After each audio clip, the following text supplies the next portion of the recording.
Gouvernement chinois et indien, je ne dis pas que j'aime bien le gouvernement chinois, ni que j'aime bien le gouvernement russe, ni indien. C'est bien de le préciser parce qu'actuellement il faut... Bon, par exemple, le gouvernement indien, ce sont des fondamentalistes hindous, je déteste tous les fondamentalismes. Bon, mais en politique, ce que j'ai appris, c'est que c'est parfois tes ennemis politiques qui réalisent ce que toi tu n'as pas pu réaliser. Et donc, il faut rester cool en politique. You never know, on ne sait jamais qui va faire quoi.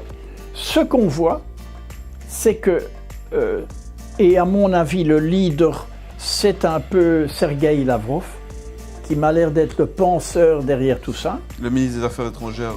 Ministre des Affaires étrangères de Russie. Et il dit ceci, bon, nous confirmons un projet qui date de 5 ans, parce qu'il y a 5 ans, les Chinois avaient déjà annoncé la dédollarisation et la désaméricanisation du système monétaire mondial, mais ils ont mis du temps à se mettre en route. Et puis il y a eu au Brésil Lula qui a été mis dehors, etc. Petite vengeance de Obama, probablement. Et donc maintenant, nous voyons quoi? Nous voyons que une monnaie, c'est un symbole. Donc, très rapidement, c'est quoi une monnaie? Une monnaie, c'est un symbole qui permet les échanges. Alors, ce symbole peut renvoyer à la sécurité.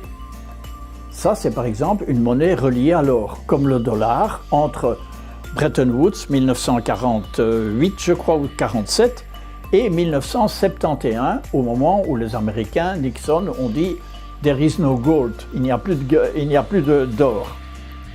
Alors on est passé d'une monnaie qui renvoyait à une notion de sécurité à une monnaie qui renvoie à une notion de domination. Kissinger, avec son génie à lui, a imposé le pétrodollar, c'est-à-dire tout le monde, dans le monde entier, est obligé d'acheter le pétrole en dollars. Et ceux qui ne le font pas sont tués. Ce qui a permis la domination américaine sur le reste du monde. Exactement. Et donc c'est une monnaie qui a renvoyé à la domination en disant « Attention, si vous ne suivez pas ce qu'on dit, ça va aller mal pour vous. On va vous faire la guerre ou vous tuer. » Et maintenant, nous passons dans une troisième phase où la Russie, l'Inde, la Chine et, semble-t-il, des dizaines de nouveaux États, dont l'Arabie Saoudite, dont l'Iran, dont le Venezuela, dont l'Argentine et une partie des États africains, optent pour une nouvelle monnaie qui est de nouveau symbole de stabilité et d'éthique cette fois-ci. Donc ils annoncent un monde multipolaire. Il n'y a plus personne. La structure, ils ont pensé la structure de telle manière que personne ne puisse dominer. Ça renvoie à une toute autre image. Est-ce qu'ils vont réussir? Personne ne sait. Mais au moins, il y a une tentative de créer une monnaie qui ne renvoie plus à la domination, mais à la justice, fairness. Est-ce qu'on pourrait dire alors qu'il y a une différence fondamentale entre la pensée américaine, occidentale, et la pensée de l'Est, la pensée russe, où les premiers veulent dominer le monde et les autres sont dans une toute autre logique? Oui, exactement. On peut dire cela. Ils proposent une logique horizontale. Il n'y a plus aucun État qui peut dominer. Ce n'est plus possible dans la structure qu'ils ont créée. 1. Et 2. L'euro, qui est le petit croupion du dollar, l'euro et le dollar et l'euro ont perdu la bataille. Ils sont devenus périphériques au nouveau système. Ça, c'est la balance de pouvoir, que évidemment nos journaux n'expliquent pas. C'est très embêtant de dire qu'on a perdu. Pour encore expliquer la monnaie, parce que c'est quand même un peu complexe, quand elle n'est pas étalonnée sur une valeur matérielle comme l'or, ça indique que la planche à billets des banques centrales peut tourner tant qu'elle veut, c'est ça, il faut quand même l'expliquer pour ceux qui... Alors, oui, la monnaie actuelle, elle est créée à partir de rien. La banque dit, voilà, il y a 1 million d'euros pour vous, mais vous allez payer pendant 30 ans. Donc, le client, lui, il paye. Et la banque crée l'argent à partir de rien. Ça, c'est un système qui, pour finir, pompe l'argent du citoyen. Les banques centrales, le système de banque centrale créé par les Américains est un système qui pompe. Qui pompe quoi? Mais l'argent des citoyens. Et oui, et crée de l'endettement. Et crée de l'endettement. Et s'enrichit. Et s'enrichit. Parce que d'une certaine façon, l'endettement, si on le comprend bien, c'est une forme de vol. C'est une forme de vol poli, policé et présenté comme normal. There is no alternative. Il n'y a pas d'alternative. Donc on va vous voler, mais légalement. Et les Russes, quelque part, arrêtent ce système, appuyés par les Chinois et les Indiens, et un nombre croissant d'États dans le monde. Donc, quelque part, c'est un petit peu comme la guerre en Ukraine, on commence à se rendre compte que l'Occident a perdu la main. L'euro et le dollar ont perdu la main, ont perdu la domination, on va vers autre chose. Alors on sait, Marc Leux, que d'autres ont voulu le faire, comme Kadhafi. Alors, précaution oratoire évidemment, l'idée n'est pas ici de dire qu'on est pour ou contre Kadhafi, mais Kadhafi en tant qu'homme d'État a voulu faire une monnaie panafricaine. Adossée à l'or. Tiens, qu'est-ce qu'il est devenu? Et puis on l'a tué. Et avant ça, l'Irak, le chef de l'Irak voulait aussi commencer à payer, à faire payer son pétrole autrement qu'avec le pétrodollar. Saddam Hussein, on sait qu'il était très copain avec les États-Unis, notamment avec la famille Bush, mais que dès qu'il a décidé de ne plus obéir, on l'a éliminé. Voilà. Alors, la bonne nouvelle, c'est qu'il est extrêmement difficile de tuer et Poutine, et toute la Chine, et toute l'Inde. Ouais, c'est des millions de personnes. Oui, donc, et même les chefs d'État, ils sont pas accessibles à être tués. Donc, la bonne nouvelle, c'est que on a perdu. We lost the game.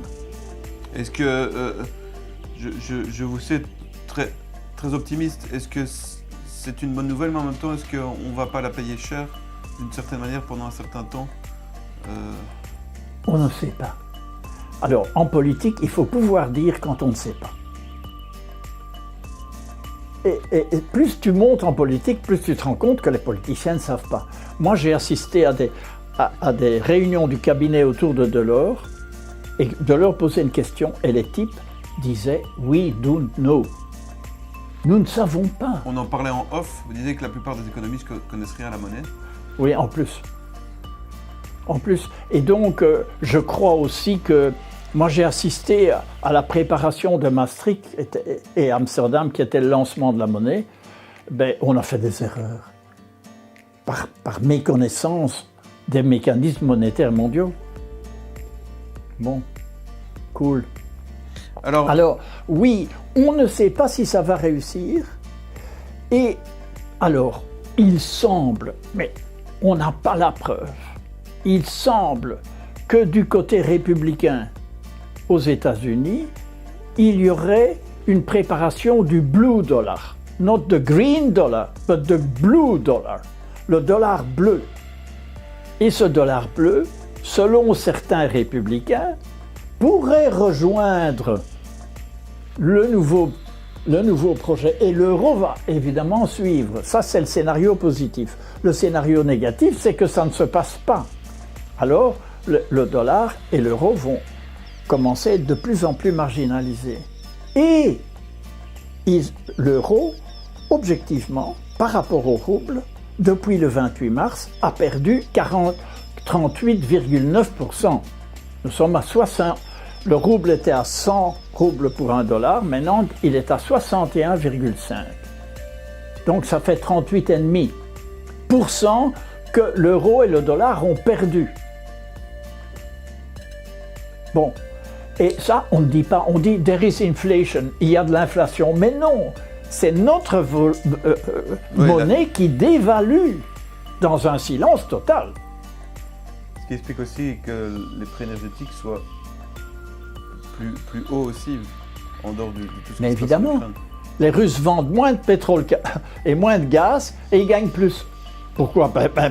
Ils ont gagné 38,5%. Et concrètement, alors, qu'est-ce que ça signifie, ce projet des BRICS, surtout de la Russie, de l'Inde et de la Chine? Sergei Lavrov disait une nouvelle réalité prend forme, le monde multipolaire est en train de naître. C'est un processus objectif qui ne peut être arrêté. Il n'y aura pas un dirigeant unique dans cette nouvelle réalité, comme vous l'avez dit, personne sur Terre ne sera considéré comme un acteur de second ordre. Toutes les nations seront égales et souveraines. Alors, qu'est-ce que ça signifie concrètement? Vous disiez qu'il n'y aura plus de FMI, plus besoin de Banque mondiale, toutes les institutions de Bretton Woods, donc les banques centrales vont perdre leur importance ou disparaître. Comment ça peut se mettre en place concrètement Mais je dirais ceci, c'est déjà en place pour 3/4 du monde, au niveau nombre. Donc ce n'est pas une petite chose, ce n'est pas un groupuscule dans un coin qui fait quelque chose. C'est la majorité du monde qui est déjà dans un nouveau système monétaire. Comment ça va fonctionner? Quels vont être les bugs? Quels vont être les dangers? Personne ne sait. En politique, tu ne peux pas prévoir. Mais ce qu'on sait, c'est que l'euro et le dollar ont perdu la bataille. Et je dirais ceci, n'oublions pas que c'est nous qui avons inventé le paiement à distance avec les croisades. Donc ça fait depuis 10 siècles que nous dominons le système mondial. Parce que les croisades, le type partait, mais il n'avait pas d'argent, il avait un petit certificat dans son oreille, un petit certificat dans sa poche qui disait « Monsieur a donné 30 pièces d'or aux Templiers de Bruxelles, s'il vous plaît, donnez-lui 30 pièces d'or à Jérusalem. » Et donc c'est nous qui avons inventé le transfert d'argent par le chèque. Et nous dominons le système mondial depuis lors. C'est cette période-là qui se termine pour toujours. C'est quand même fort, mais c'est passionnant. Et c'est quoi un système monétaire qui n'est plus fondé sur la dette, concrètement? Eh bien, ça se passe comment? C'est un système qui est fondé sur l'or, sur des matières premières, sur des choses. C'est un symbole monétaire qui renvoie à la stabilité. Et concrètement, le citoyen, parce qu'on sait ici que dans nos sociétés, l'endettement du citoyen permet une certaine domination sur lui. Oui. Quand il fait un prêt hypothécaire, par exemple, qu'il va devoir rembourser toute sa vie, on sait qu'il va être plus malléable et qu'il va accepter, par exemple, comme les appelle David Graeber, des bullshit jobs, ou en tout cas, il va accepter beaucoup de choses. Quand un système monétaire n'est plus fondé sur la dette, elle perd complètement son importance et la monnaie retourne dans une certaine souveraineté populaire, on est plus libre. Alors, ce qu'on croit, on n'est pas certain, c'est qu'il va y avoir un processus d'annulation de beaucoup de dettes. Il va y avoir un changement profond du système de taxation qui va diminuer énormément. Et il va y avoir une augmentation progressive on ne va plus voler l'argent des citoyens. Ça veut dire que leur revenu va monter doucement. Donc on va vers plus de prospérité. Et alors, la toute bonne nouvelle, c'est que si vous croyez, mais c'est une hypothèse plausible, que le système mondial est dominé par des banquiers très riches comme JP Morgan, Rockefeller et Rothschild, si vous croyez cela, eh bien, nous sommes en train, les Russes, les Chinois et les Indiens sont en train de scier la branche sur laquelle ces banquiers sont assis. Ce qui ne leur fait évidemment pas plaisir, mais pour le moment, ils n'ont pas trouvé d'armes pour contrer cet énorme changement. Et plus de prospérité, certains pourraient entendre chouette, plus de consommation. Non, l'idée c'est quand même pas ça. Plus de prospérité, c'est plus de bien-être, peut-être moins travailler, vivre autrement, c'est pas plus acheter de bagnole, plus partir en... Il est tout à fait pensable qu'on aille vers un système de revenus basic income, de revenus de base. Oui, mais Klaus Schwab parle de ça aussi. Alors, comme je dis très bien, ça ressemble à ce que dit le forum de Davos, par exemple. Les mots sont les mêmes. La réalité est juste le contraire. Donc il faut faire attention aux mots et ce qu'il y a derrière. Il est trop tôt pour dire exactement comment va être notre vie dans ce nouveau système. Mais je crois pouvoir dire que c'est une évolution positive et c'est un morceau de ce que j'appelle la nouvelle plaque tectonique. Donc nous sommes en train de mettre les pieds dans l'eau, mais sur une plaque tectonique nouvelle. Et ça, c'est passionnant. Alors, vous avez comparé les deux systèmes. Hein. Le premier que vous appelez système financier quantique, et le second, c'est de Great Reset, la grande réinitialisation de Klaus Schwab à Klaus Schwab et à ses acolytes. Et vous avez mis en évidence 5 différences. Oui. Donc, tous les deux parlent de suppression des dettes, d'accord. Tous les deux disent que la propriété privée va être changée. Les uns pour aller vers plus d'inégalité, le forum de Davos, et les autres pour aller vers plus d'égalité. Donc c'est juste le contraire. Mais on parle de propriété. Et alors... Et donc pour le premier point, la grande réinitialisation, suppression de toutes les dettes pour mieux nous asservir, alors que dans le système financier quantique, c'est suppression des monnaies basées sur les dettes. Oui, c'est une grande différence. Et suppression aussi de beaucoup de dettes. Mais d'un côté c'est positif et de l'autre côté c'est négatif. C'est ça qu'il faut faire attention. Dans les journaux, on utilise les mêmes mots. Et ça veut dire des choses pratiquement à 180 degrés différentes. Alors, monnaie basée sur l'or, monnaie basée sur la dette. Dans le système quantique, SFQ, système financier quantique, il n'y a plus de contrôle par un pouvoir centralisé, et de l'autre côté, on va augmenter le contrôle total par le pouvoir centralisé, qui sont les banques centrales. Les banques centrales. Oui, parce que, parenthèse, il faut quand même expliquer le rôle des banques centrales qui enlèvent toute souveraineté étatique et donc souveraineté populaire, qui contrôlent la Banque centrale européenne. Les banques centrales font deux choses. Ce sont comme des poulpes. Donc, elles contrôlent et elles sucent. Donc, elles contrôlent et elles sucent l'argent des citoyens. Oui, parce que, si je ne me trompe pas, elles prêtent aux acteurs privés à des taux très intéressants, alors qu'elles prêtent aux États à des taux d'intérêt totalement délirants.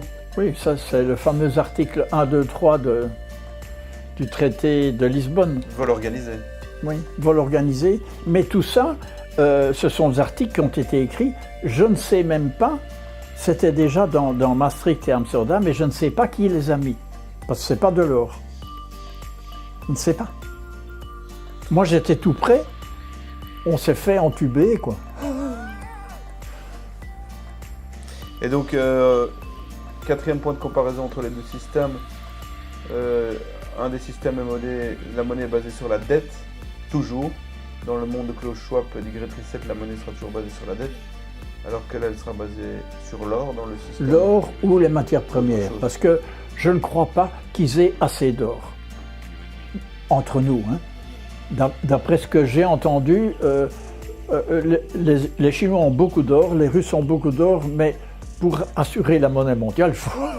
Attends, les Américains avaient volé l'or. La guerre sert à ça, hein. C'est voler l'or des banques centrales des ennemis.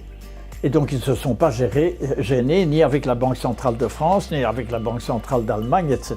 Tous les pays qu'ils ont envahis, ils ont pris l'or partout. Et donc les Américains, après la guerre, avaient beaucoup d'or.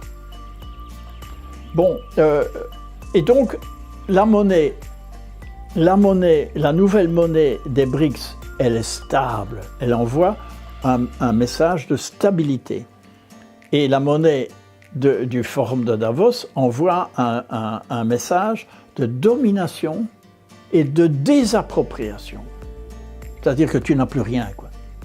Le citoyen est tout nu devant la Banque centrale. Ouais, avec des inégalités de richesse énormes comme on les connaît toujours aujourd'hui. Et augmenter encore. Et est-ce qu'on pourra arriver à tout cela? Parce que les États-Unis et l'Occident de manière générale sont à l'agonie. On sait très bien que un animal à l'agonie a tendance parfois plus facilement à mordre et à se débattre et à tout faire pour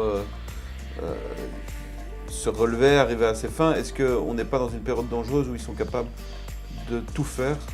Dire ce qui se passe en Ukraine d'ailleurs étant un bon exemple. Mais en Ukraine, au fond, ceux qui sont les plus persécutés, c'est les pauvres soldats qu'on va chercher dans les provinces les plus lointaines, auxquels on ne donne pas de formation, on leur met un uniforme. Chair à canon. Et ils sont chers à canon russe. C'est l'horreur, quoi. Parce que Du temps de Napoléon, il y avait au moins des tambours et on leur donnait un peu d'alcool pour être un peu... Mais ici, il n'y a même rien, quoi. Donc c'est vraiment tragique.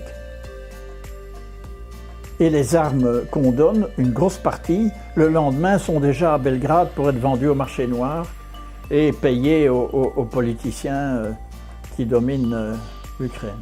L'horreur. Mais on a d'ailleurs trouvé la femme d'un diplomate ukrainien qui s'est fait arrêter à la frontière, je crois, hongroise, avec un coffre rempli de dollars. Mais les médias, évidemment, n'en ont pas beaucoup parlé. Mais voilà, donc par rapport parce que tout est lié, hein, ce qui se passe en Ukraine.